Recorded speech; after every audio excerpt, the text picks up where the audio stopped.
있게 하여 주시옵소서. 예수님의 이름으로 축복하며 간절히 기도합나이다. 아멘.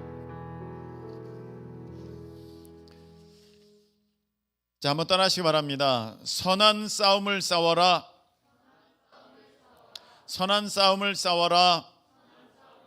네, 선한 싸움을 싸워라 라는 제목으로 오늘 디모데전서 1장 18절 19절 말씀을 함께 우리가 나누는 가운데 귀한 음성, 하나님의 음성 듣는 복된 시간 되시길 축복합니다.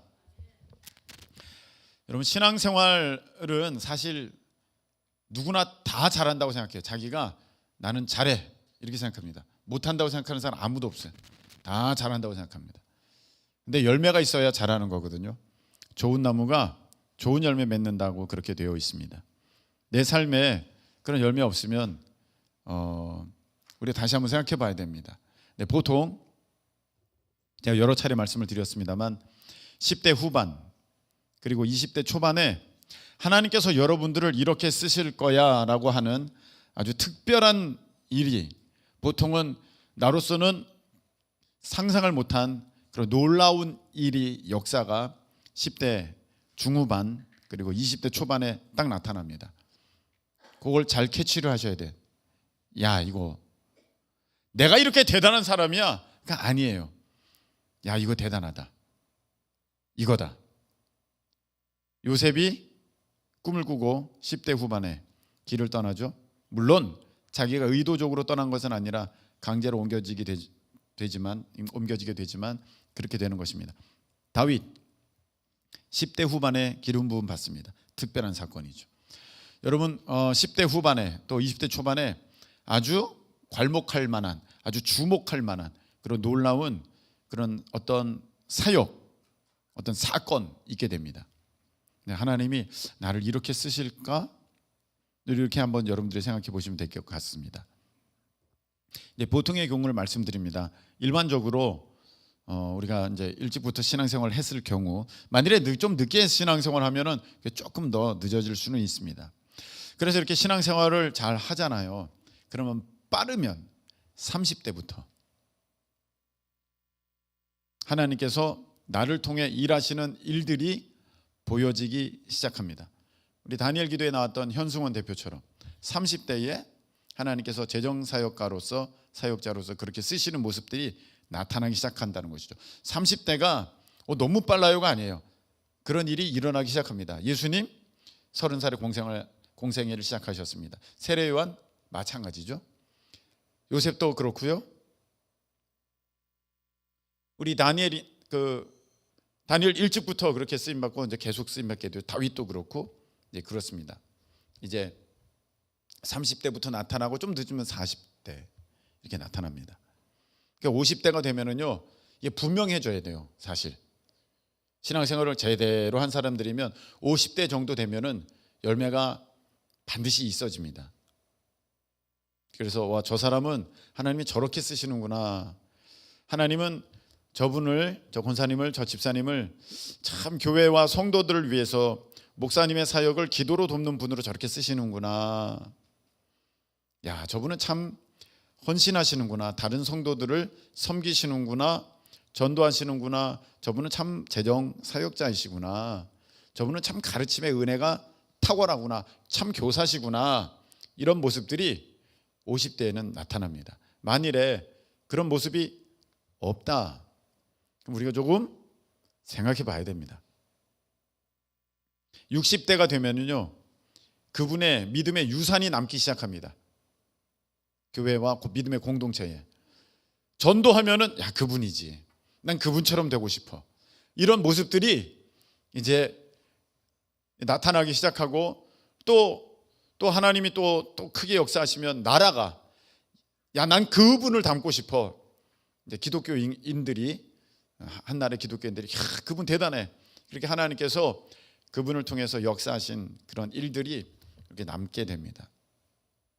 그러니까 60 이상 되시면 내가 공동체 내에서 어떤 모습으로 믿음의 본을 세웠느냐, 이렇게 한번 돌아보셔야 돼요.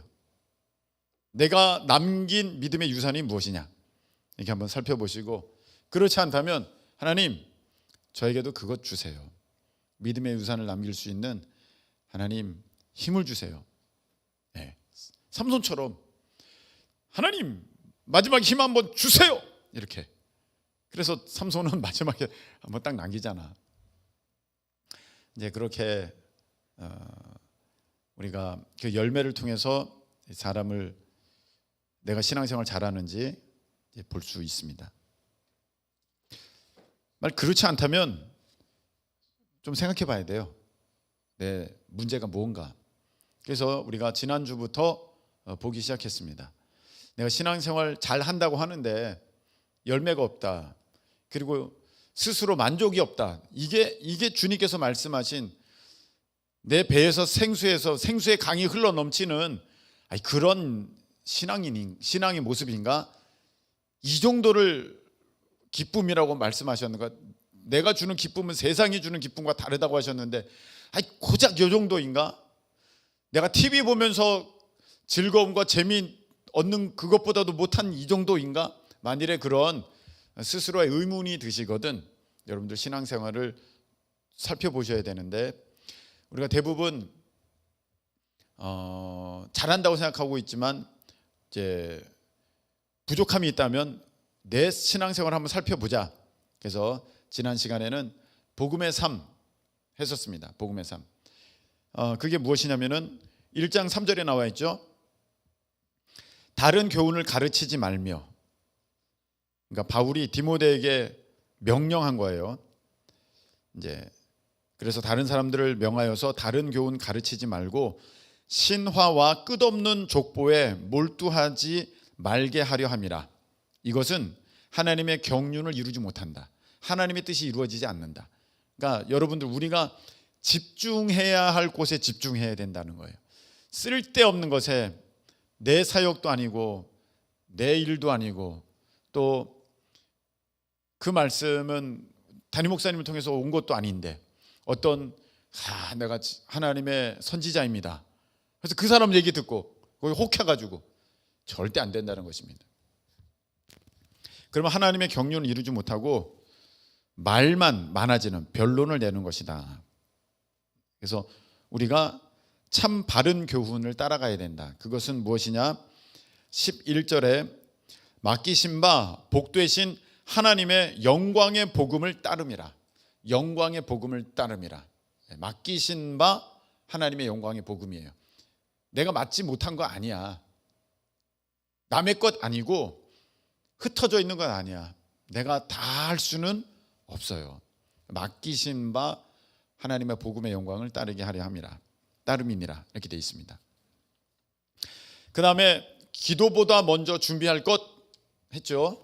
마가복음 4장 23절 25절 보면서 너가 헤아리는 그것으로 너가 헤아림을 받는다 하면서 여러분들 우리 마음 안에 있는 마음의 그릇 준비해야 된다. 그렇지 않으면 폭포 밑에 뚜껑 덮어놓은 냄비처럼 한 방울도 그 물이 폭포수처럼 쏟아져도 한 방울도 그 안에 들어갈 수가 없다. 뚜껑을 열어야 된다. 내 마음이 갈고리져 있고 구부러져 있으면 안 된다. 제가 오늘 아까 이렇게 우리 유튜브 이제 켜면서 거기 보면 실시간 채팅 있지 않습니까?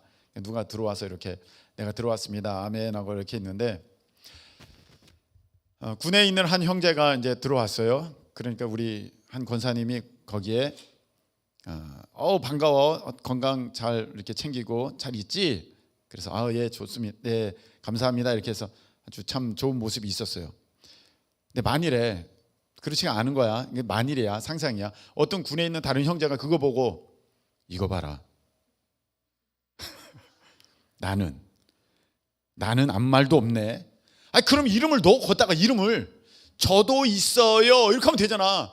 그럼 댓글 달아줄 거 아니야. 근데 구부러진 마음은 이러니까 내가 믿지 못하는 거야. 이 구부러진 마음이야. 갈고리 마음이야. 이런 사람들은요. 하나님께서 쓰시고자 하는 그 방향과 그런 모습이 있어도 안 돼. 펴야 돼. 할렐루야. 그 다음에 충성 보았습니다. 우리 주님께서 사도 바울을 택하신 까닭은 12절에 보니까 사도 바울을 어떻게 여겼어요? 충성되다고 여겼어. 충성되다고. 근데 충성은 그것이 변덕스럽다, 변하지 않는다.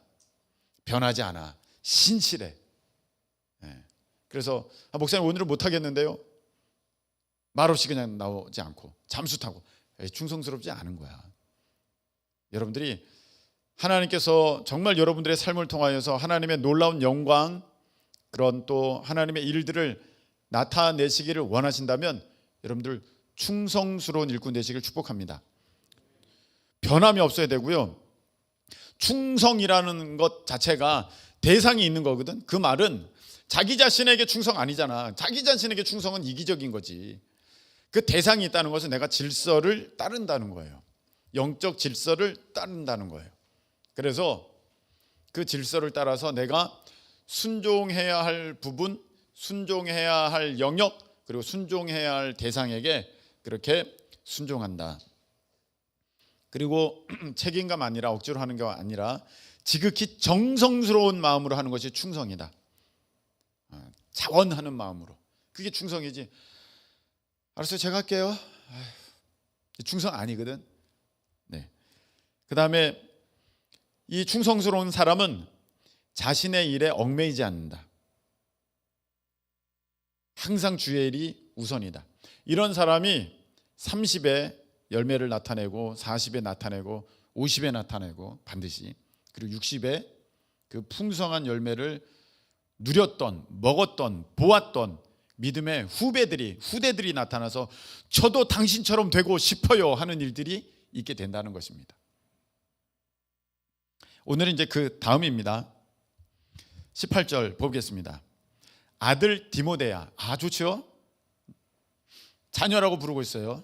여러분은 저의 복음으로서 난 아들, 딸입니다. 아멘이시죠? 기분 나쁜 거 아니죠? 내가 네 애비다. 아니, 하나님이 사람을 통해서 이렇게 하나님께서 그 복음을 통한 생명을 흘려 보내실 때 누군가는 통로가 되잖아. 자, 아들 디모데야, 내가 네게 이 교훈 무슨 교훈이 아까?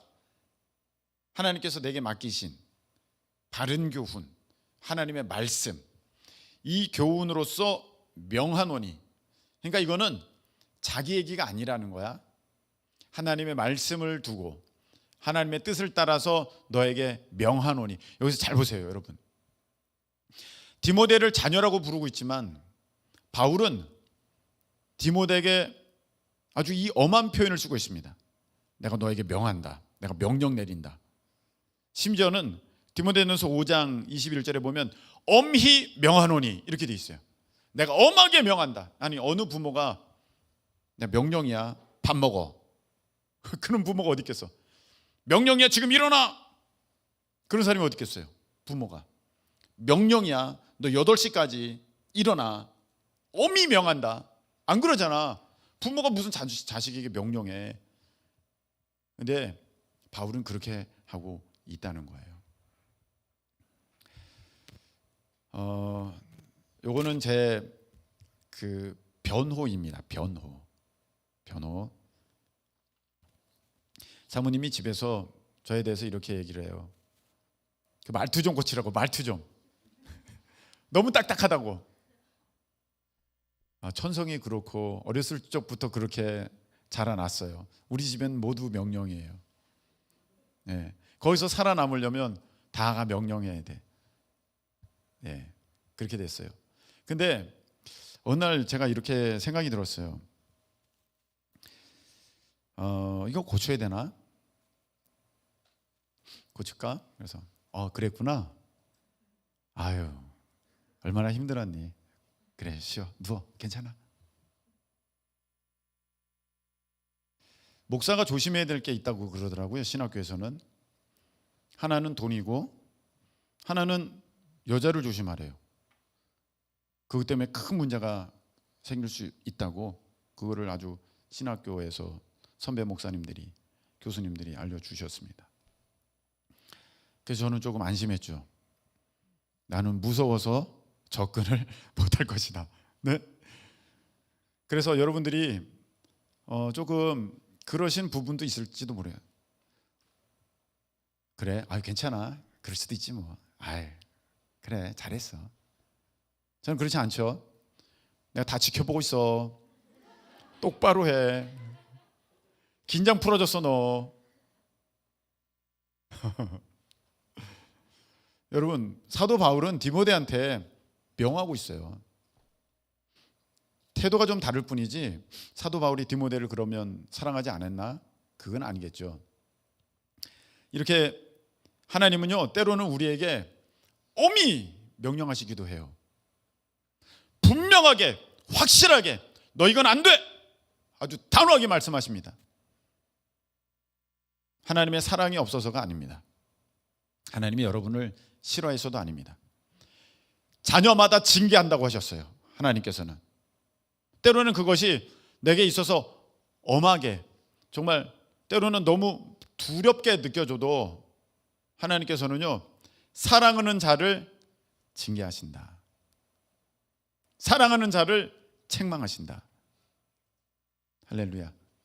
그래서 하나님께서 여러분들에게 어떠한 마음을 주셨다, 아주 단호함을 나타내셨다, 그러면요 기뻐하셔야 돼. 기뻐. 아무것도 내가 뭘 해도 아무 반응이 없는 하나님의 태도는요, 여러분 정말 그건 무서운 거예요. 그냥 성경의 로마서에 보면 내버려 두셨다고 돼 있어. 내버려 두셨다고. 내버려 두면은요 그다음부터 신경 안 써요. 아무 상관 안 해요. 그랬어? 왔니? 땡. 갔니? 가. 끝. 내버려 두는 거지.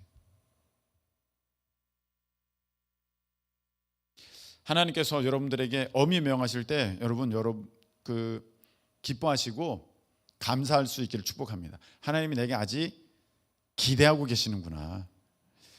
오늘 이 디모데에게 바울이 엄청난 기대가 있어서 명령하고 있어요. 전에 너를 지도한 예언을 따라 그것으로 선한 싸움을 싸우며, 여기 보니까 무엇을 따라? 예언을 따라. 무엇을 하라? 선한 싸움을 싸워라. 이렇게 되어 있습니다.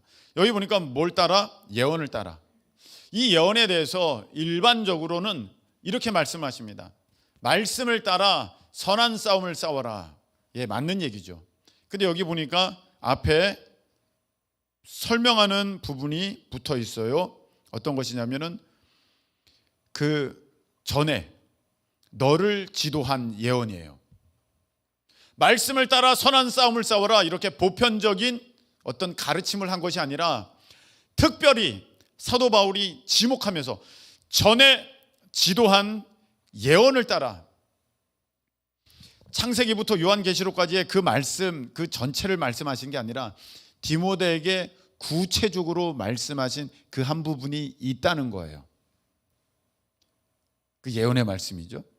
그것이 어떤 식으로 표현되었던 간에, 예를 들어서 사랑하는 딸아, 내가 너에게 이런 일을 하기를 원한다, 이런 식으로 표현되었든지, 아니면 어떤 성경의 어떤 구절이 내 마음에 훅 들어와 가지고 야, 내가 이 말씀대로 살아야겠구나, 이렇게 하나님께서 말씀하시든지, 다 예언의 말씀이거든요. 근데 우리 교회는 사실 이런 예언적인 부분에 있어서는 굉장히 자유롭고 풍성하다고 저는 스스로 생각하고 있습니다. 이걸 굉장히 많이 열어드렸죠. 오히려 평균 훨씬 이상 같아요. 그래서 여러분들은 이 부분에 대해서는 많은 유익을 얻었을 터인데, 여기 보니까 사도 바울이 엄하게 명령한 게 무엇이냐면은 전에 너를 지도한 예언을 따라 선한 싸움을 싸워라, 이렇게 돼 있습니다. 그냥 있어서는 안 된다 입니다. 여러분들이 그 말씀을 다 받았잖아요. 어떤 사명을 받았잖아요. 하나님께서 우리 가운데 특별한 것을 이렇게 허락해 주셨잖아요. 요거 볼 때 도움되는 말씀을 좀 볼까요? 디모데전서 4장 14절 한번 보세요. 자, 4장 14절 읽겠습니다. 시작. 네 속에 있는 은사 곧 장로의 회에서 안수받을 때에 예언을 통하여 받은 것을 가볍게 여기지 말며. 아멘. 저기 보니까 뭐라고 되어 있어요? 어떤 은사를 받았어요. 그런데 그것을 뭘 통해서 받았어? 예언을 통해서 받았다는 거야. 하나님의 말씀을 통해서 내가 그것을 알게 됐어. 너는 찬양으로 나에게 영광을 돌려라. 나에게 찬양의 은사가 있구나. 너는 내가 물질로 나를 섬기는 자가 되게 할 것이다. 그것을 이렇게 직접적인 멘트나 아니면 성경 말씀의 어떤 한 구절을 통해서 내게 이렇게 주셨든지 간에 그러면 내가 하나님 앞에 이런 물질에 대한 은사를 받았구나. 근데 그것을 어떻게 하지 말라? 가볍게 여기지 말아라. 데살로니가 전서 5장 20절 말씀 보겠습니다. 자, 예언을 멸시하지 말고. 자, 오늘 말씀에는 예언을 따라 선한 싸움을 싸워라 이렇게 되어 있습니다. 쉽게 얘기해서 여러분들이 예언의 말씀을 받았다고 앞으로 너를 하나님께서 이런 물질 사역자로 쓰실 거야, 재정 사역자로 쓰실 거야. 그러면 기다리면 그 사람이 되는 게 절대 아니라는 거예요. 저는 여러분들을 보면서 너무 아쉽고 안타깝고 답답하고 때로는 화가 나는 일이 있어요. 무엇이냐면 그 말씀을 받았으면 그 다음부터는 어떻게 해야 돼? 명령하노니 그때 전에 너를 지도한 예언을 따라서 그것으로 뭘 하라? 선한 싸움을 싸워라. 이게 있어야 돼. 선한 싸움을 싸워가는 모습들이 있어져야 돼. 내가 너를 기도의 사람으로 세웠다. 그러면은 기도의 사람이 된 게 아니야. 그러면 그때부터 어떻게 해야 돼요? 기도를 해야지. 근데 그게 처음부터 쉬워지겠어? 안 되죠. 기도 훈련이 없는 걸.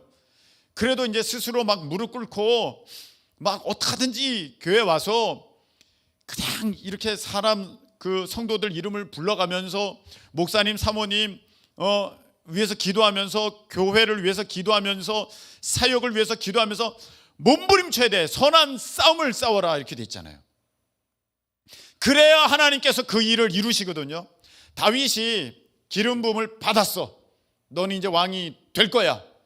왜 왕이 안 되지? 어저께 기름 부음 받았는데. 나 왕이 언제 되는 거야? 1년 전에 받았는데. 그게 아니라니까. 그리고 나서는 어떻게 됐어요? 훈련의 장으로 들어간 거예요. 믿음의 선한 싸움을 싸우는 그 연단의 장으로 다윗은 들어갔어요. 그리고 나서 이제 다윗이 왕이 되는 거지 그냥 된 게 아니에요. 요셉 보세요. 꿈 꿨어. 나 꿈 꿨다. 이제 나는 높아지네. 아니라니까요. 그 다음부터 이런 훈련 저런 훈련 받는데 인생의 밑바닥으로 가는 거야.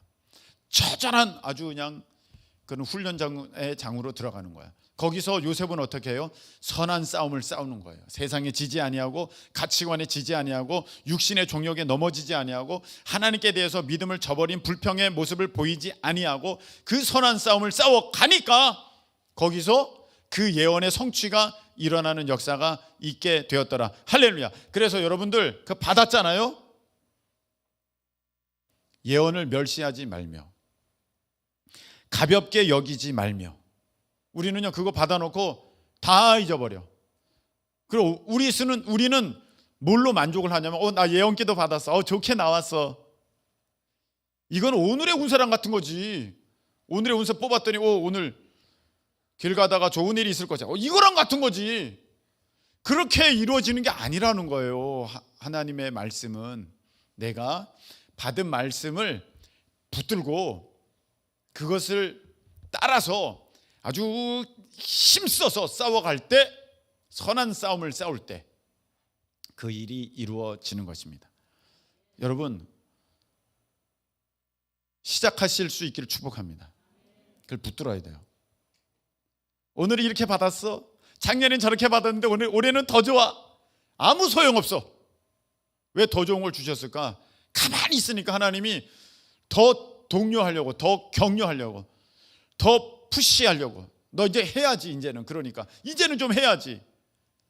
나 안 해도 되는 거 아니야? 절대 안 돼요. 바울이 명령했다니까. 너 이거 안 하면 끝이야. 그렇게 못 쓰임 받아. 안 돼. 그러니까 여러분, 기도해야 될 사람은 기도하셔야 돼요. 전도해야 하는 사람은요, 전도하셔야 돼요. 내가 맡아서 그 사명 감당해야 될 사람들은요, 정말 눈물 나고 피가 나도 그거 감당하셔야 돼요. 선한 싸움을 싸우셔야 돼요. 그렇게 하실 수 있기를 예수님의 이름으로 축복합니다. 그리고 선한 싸움 싸우고, 오늘 보니까 19절, 믿음과 착한 양심을 가지라.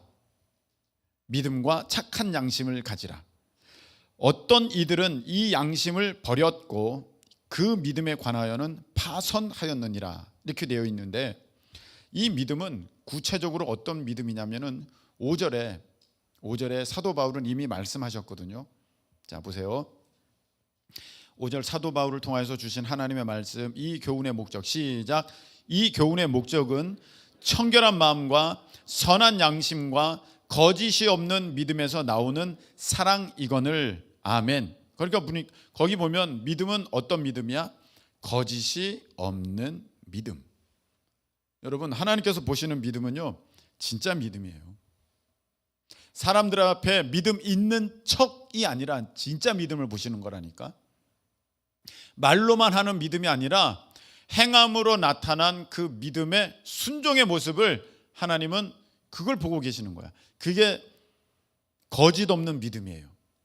아브라함이 말로만 했어요? 행함을 통해 그 믿음을 증명했습니까? 행함을 통해서 그 믿음을 증명했습니다. 다윗 어땠습니까? 자기 목숨 걸고 사울 왕 해하지 않으므로 하나님의 기름 부음이 얼마나 중요하다는 것을 그는 스스로 증명했어요. 만일에 다윗이 그 사울 왕을 죽였잖아요. 그러면 자기는 반드시 왕이 되지 못합니다. 왜냐하면 하나님은 헤아리는 그대로 헤아림을 받게 한다 했거든요.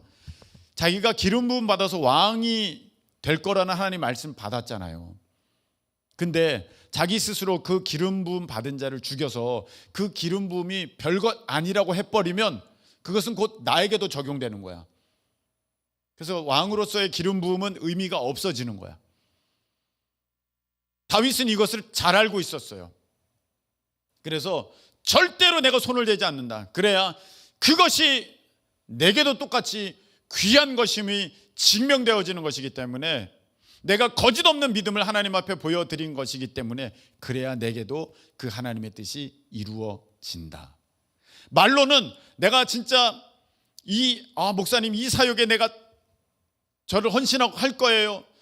정말 다음 세대 살려야 돼요. 정말 땅끝까지 복음 전해야 돼요.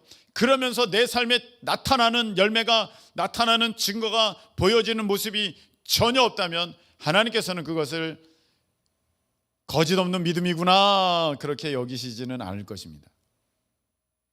여러분의 믿음이 진짜인 그 증거가 여러분의 삶 가운데 어떻게 보여지고 있습니까? 그래야 그게 진짜 믿음이야.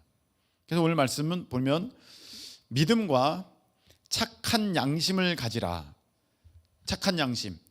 저기 5절에 보니까 선한 양심 돼 있어요. 선한 양심. 같은 말이죠. 네, 사도 바울은 지금 계속해서 강조해서 디모데에게 말씀하고 계십니다. 하나님은 계속해서 강조해서 우리에게 말씀하시고 계십니다. 거짓 없는 믿음 가져야 되고, 너 선한 양심 가져야 돼. 여러분, 이 부분이 참 중요해요.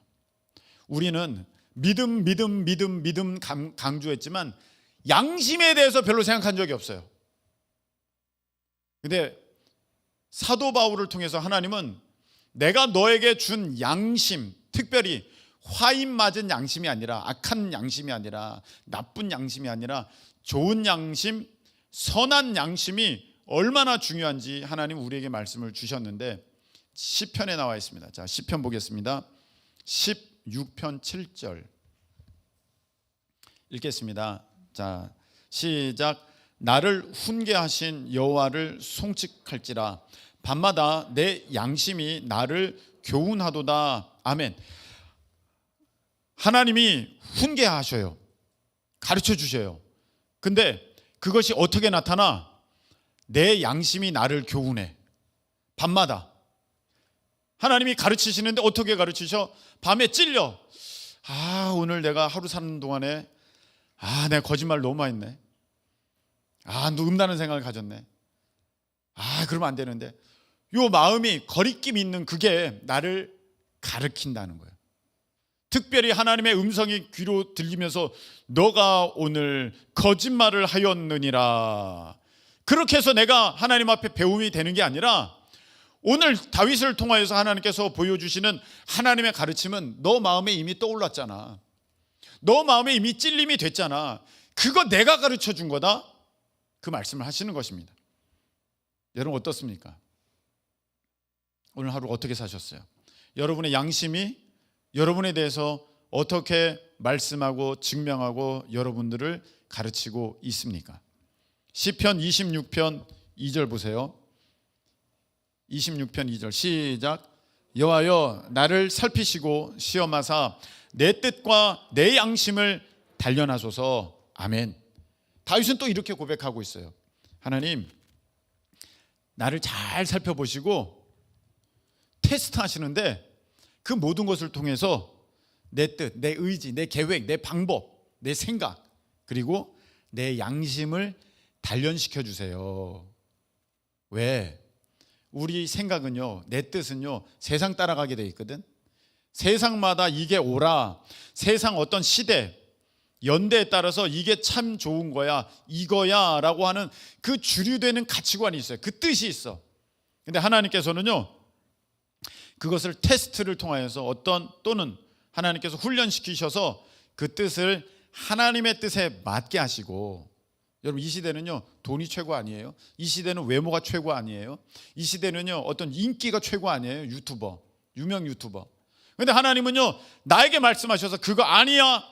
내 뜻 가운데 있는 그런 것들을 다 내려놓게 하시고, 그리고 또 뭘 단련하신다고 돼 있어? 양심. 여러분 시대가 가치관이 막 이렇게 여러분들 안에 역사하면요 내 양심이 더럽게 되거든. 화인 맞게 되거든. 그래서 하나님이 기뻐 받으시는 그런 양심이 아니라 세상 것으로 더덕더덕 굳어져 버린 그런 양심이 돼. 그래서 하나님께서는요 내 양심을 단련하소서.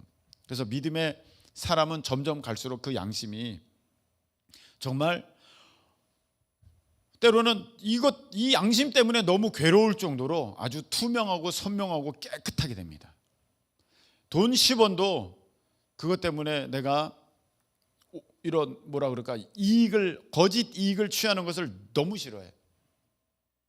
내가 하지도 않았는데 했다는 것 사람들이 막 칭송해서 내가 가만히 있어도 내 인기 올라가겠네. 그럴 때 얼마나 내 마음이 불편한지 몰라. 이거 내가 안 했고 누군가가 했어. 내 양심을 단련하소서. 그러니까 여러분 양심이 중요하다니까. 사도 바울 보겠습니다. 23장 1절. 자, 읽겠습니다. 시작. 바울이 공회를 주목하여 이르되 여러분 형제들아 오늘까지 나는 범사에 양심을 따라 하나님을 섬겼노라 하거늘. 아멘. 자 보세요. 바울이 하나님을 섬긴 그 가장 주된 핵심 하나, 그 기준 하나, 그게 무엇입니까? 양심이야. 양심. 좋은 양심, 선한 양심. 근데 우리는 저거 다 외면하고 뭐 특별한 계시 없나? 특별한 방법 없나? 특별한 뭐 가르침 없나? 내가 하나님을 따라 살려고 하는데 이쪽 쫓아다니고 저쪽 쫓아다니고. 그런데 바울은 그렇게 하지 않았어요. 그 마음에 이미 두신, 하나님께서 허락하여 주신 아주 누구나 다 조금만 귀를 기울이고 하나님 음성에 귀를 기울이고 정말 마음을 하나님께 두면 누구나 가질 수 있는 가장 일반적인 어떤 기준, 그 양심에 따라서 하나님을 섬겼다는 거예요. 이 중요합니다. 근데 크리스천들이 양심은 쌈 싸먹고 양심은 어디 갔어? 그리고 뭐 믿음 얘기해요. 사도 바울은 절대로 그렇게 하지 않았어요. 또 말씀 보겠습니다. 24장 16절 사도행전 24장 16절 시작. 이것으로 말미암아 나도 하나님과 사람에 대하여 항상 양심에 거리낌이 없기를 힘쓰나이다. 아멘. 하나님께 대해서도 양심에 거리낌 없고 사람에 대해서도 양심에 거리낌 없고, 이게 사도 바울 가운데 역사하시는 성령님의 모습이었다는 것입니다. 근데 많은 사람들이 기본이 안 됐어. 기본이 엉망진창이야. 그리고 자기는 신령하대. 신령한 사람이 정말 양심적이지 않아. 신령한 사람이 정말 많은 사람들이 볼 때 아닌 거를 막 자행해. 그리고 자기는 특별하게 하나님의 은혜를 입었고 음성을 들었기 때문에 이렇게 해도 아무 상관이 없대. 그런 법은 없습니다. 이미 양심이 사도 바울이 하나님을 섬기는 아주 중요한 기준 되었다고 하나님은 분명히 우리에게 말씀을 주셨습니다. 이것뿐이 아니에요. 로마서 13장 5절 보겠습니다. 13장 5절, 로마서 13장 5절. 없으면 제가 읽도록 하겠습니다. 자, 13장 5절. 그러므로 복종하지 아니할 수 없으니 진노 때문에 할 것이 아니라 양심을 따라 할 것이라. 여기 보니까 하나님의 일에 대해서 하나님이 혼내실까 봐 막 그런 게 아니라 내 마음이 불편해. 그렇게 하는 게 당연해. 그래서 그 일을 하겠다는 거야. 근데 그게 하나님의 인도하심이라는 거예요. 여러분, 우리는요 너무 많은 경우 하나님의 특별한 것만 생각해요. 목사님, 저 어떻게 하면 좋을까요? 이렇게 할까요? 저렇게 할까요? 거기서 하나님께서 우리에게 한 안전장치를 두셨어요. 양심이야. 내가 이 사람이랑 계약 다 했어. 계약 다 했어. 근데 더 좋은 계약이 나타났어. 아싸, 이게 하나님의 응답하심이구나. 아니야. 이거는 양심적인 모습이 아니잖아. 이미 계약 다 끝났잖아. 여기서 아무리 큰 유익을 얻는다 그럴지라도 이게 아니라는 것이 내 마음에 이미 왔잖아. 그러면 아닌 거야. 하나님은 다 테스트해 보시는 거예요. 목사님, 저 이렇게 할 거예요, 저렇게 할 거예요. 뭐 특별한 사인이 안 보여요. 이미 여러분 다 알고 계셔요. 뭐가 가장 합리적이고 또 그것이 어떤 것이 가장 사람들이 볼 때에 아름답다고 생각할 결정인지 하나님은 이미 다 여러분들 가운데 두셨어. 근데 우리가 애써서 외면하는 거죠. 이상하게 생떼 쓰는 사람들 보면은요, 분명히 성경에는 그렇게 아니라고 해놨는데 자기 생각을 가지고 얘기해. 자기 생각. 여러분들 혹시 내가 뭔가를 주장하고 있는데 성경에서 반대되는 말씀이 딱 떠오르면은요, 그때 즉시 멈춰야 돼. 아, 이게 아니구나. 어떤 목사님이 이렇게 말씀하시더라고요. 아, 예배에 대해서 이거 어떡할까? 막 그러다가 이렇게 저렇게 막 생각하는데 갑자기 다니엘이 예배했던 그게 딱 떠올랐대. 저랑 같이 떠오른 거죠. 저도 다니엘은 이렇게 예배했는데? 그러면 아무리 현상이 어떻게 보이고 또 어떻게 하는 것이 가장 내가 생각할 땐 좋게 보여도 성경이 이미 말씀하셔서 그것이 내 마음에 딱 걸렸다면 여러분, 거기서는 더 진행하면 안 돼요. 그거는 내가 틀린 거야. 하나님 이미 말씀을 주셨잖아. 그 생각나게 하셨잖아. 그게 떠오르게 하셨잖아. 그것을 그 말씀을 보게 하셨잖아. 자꾸 그게 걸리는데 아니야. 지금은 이 말씀이 아니라 지금 상황은 이러니까 하면서 자기 생각을 자꾸 이렇게 하는 거는요, 오늘 보면 어떻게 되어 있냐면은 양심을 버리는 거라고 되어 있어요. 양심을 버리는 거다.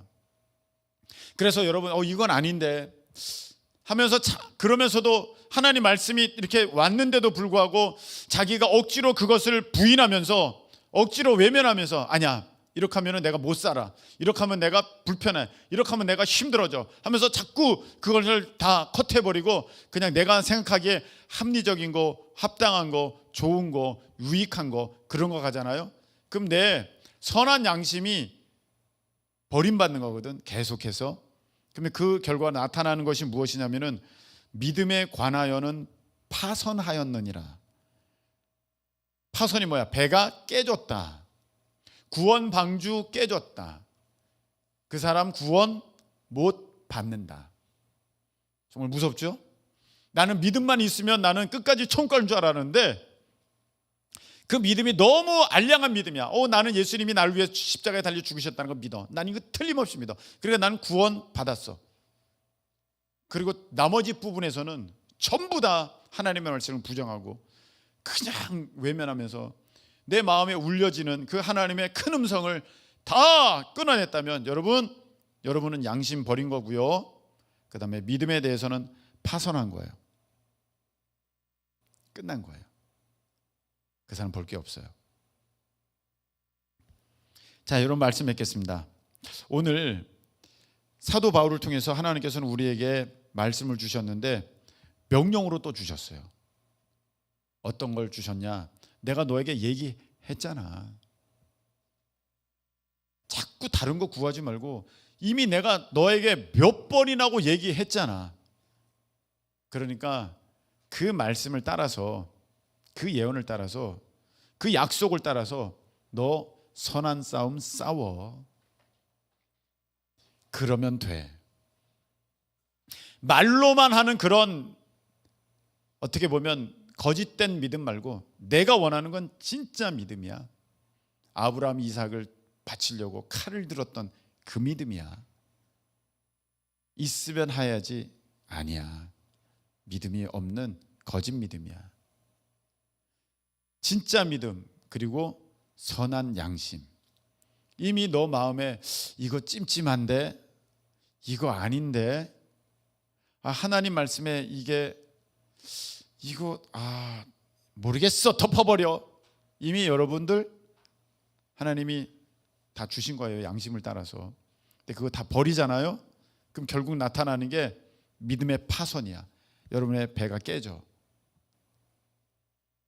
그런 사람 아무도 없고, 여러분 내게 당장 좀 힘들고 어려움이 있다 할지라도 믿음의 선한 싸움 싸워서 반드시 주님 나라에 이르는 그 인생의 항해 끝까지 감당하는